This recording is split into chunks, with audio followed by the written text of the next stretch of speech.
J'aimerais qu'on analyse ensemble cette citation-là du président rwandais, avant de revenir un peu sur le sujet de constitution. Il dit « La personne qui pose problème entre le Rwanda et la RDC n'a jamais été élue », en faisant référence au président Tshisekedi. Comment un chef d'État étranger peut remettre en cause la légitimité d'un autre président, Amon Mavinga?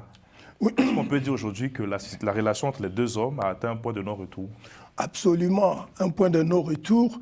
Et c'est véritablement la cacophonie qui fait la honte, même l'Afrique. C'est une cacophonie qui fait la honte de l'Afrique.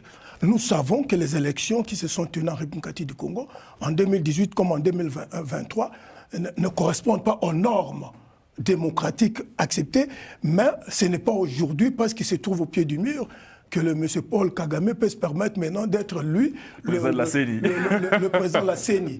Il aurait pu le faire de manière pragmatique et claire en 2018. En 2019, il ne l'a pas fait. Au mois de décembre 2023, quand il y a eu des élections, quand toute l'opposition, tout le monde avait reconnu que les conditions et la loi électorale n'était pas respectée, il y avait une sorte de foire électorale. L'élection qui devait se faire en une journée s'est faite en toute une semaine et les matériels de vote se sont retrouvés dans des maisons de gens. C'était quand même un certain désordre assez criant et assez interpellant. Et là, ça interpelle nous-mêmes en tant que Congolais.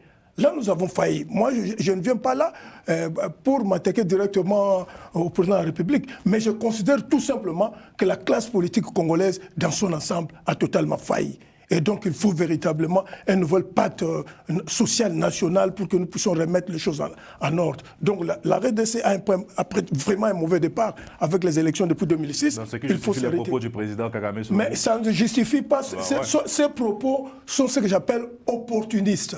C'est ce qu'on les dit. Parce que vous savez, il faut bien analyser les propos de quelqu'un. Si nous, par exemple, dès qu'il y a eu les élections en 2018, nous n'avons pas attendu des années, nous avions dit que les résultats n'étaient pas conformes et que nous appuyions les propositions, la Cinco de l'Église du Christ au Congo et des observateurs qui disaient, et en plus ça s'est retourné, il fallait qu'il y ait un pacte entre le PPRD de Kabila et l'UDPS pour voir comment ils allaient compromis africain. Et les deux, en 2023, tout le monde était témoin. Quand les machines à voter se retrouvent dans des domiciles de gens, ça pose déjà un problème d'éthique.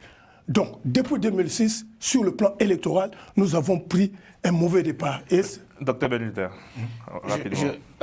Je pense que cette déclaration du président Kagame est assez insultante envers, non seulement envers M. Tshisekedi, mais aussi envers des Congolais, parce que derrière M. Tshisekedi, c'est en fait des Congolais.